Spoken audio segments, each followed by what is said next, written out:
வார்த்தை தேவையில்லை வாழும் காலம் வரை பார்வை பார்வை மொழி பேசவே நேற்று தேவையில்லை நாளை தேவையில்லை இன்று இந்த நொடி போதுமே வேறென்று வித என்று வீழ்த்தூவும் மழை என்ற இதயன்னைவ தோட்டம் பூ பூக்குதே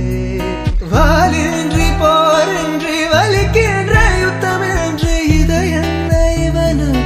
என வெல்லுதே இதயம் முழுக இருக்கும் இந்த தயக்கம் எங்கு கொண்டு நிறுத்தும் இதை அறிய எங்கு கிடைக்கும் விளக்கம் அது கிடைத்தால் சொல்லவே